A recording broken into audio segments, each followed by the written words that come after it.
hello there. Yes. Well, yesterday there was a bit of kerfuffle about the BBC and impartiality, and the government is doing its usual pre-election leaning on the BBC, led by Lucy Fraser from the government. This tends to happen. I was thinking yesterday, has there ever been a year in your lifetime when the BBC hasn't been accused of being less than partial, impartial, whatever you want it?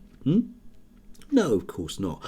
But, useful in an election year to rein them in and make sure that they don't let Gary Lineker say anything, I suppose. But part of Lucy Fraser's idea, if you like, and she gets free rein, of course, in the Daily Telegraph, partial moi, etc., to give her opinion, is that it's an opinion. It's that people feel that the BBC isn't particularly impartial, which is interesting because statistically speaking, of course, if you look at any of the research that's out there from various people that keep an eye on media stuff, it is impartial, which is why the left complains about it vociferously as well.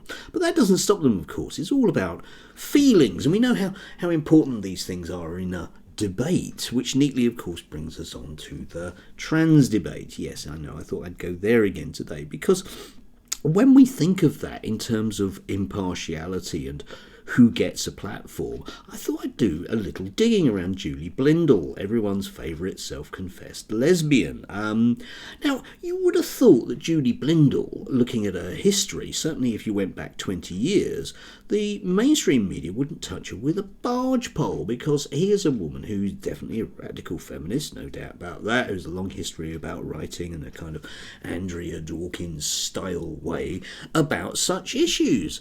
But she's practically a staff writer on the impartial Daily Telegraph.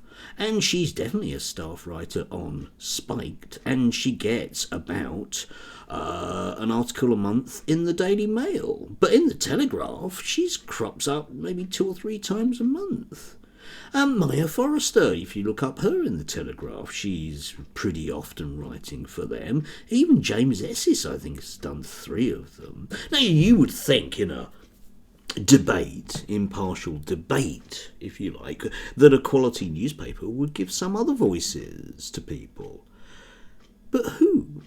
Because if we think of those handful of people that have a reasonably high profile as trans people, there's none of them. You might think of Peter Tatchell, but when we do a search in the Daily Telegraph for Peter Tatchell, we end up with, well, not a lot, shall we say, even compared to Maya Forrester.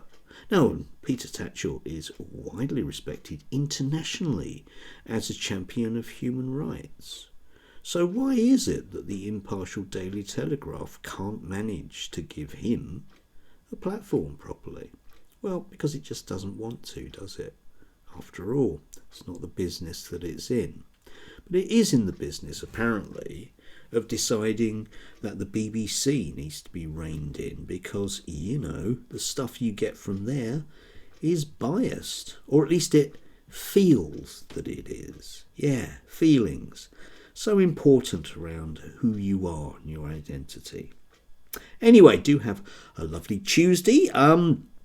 It's going to be slightly damp today, but to hell with it. It's my kind of midweek jamboree where I'm not working into the evening. So I'm going to push the boat out and, go for a paddle on the pond. No, that's too much of a metaphor. Anyway, do have a lovely day.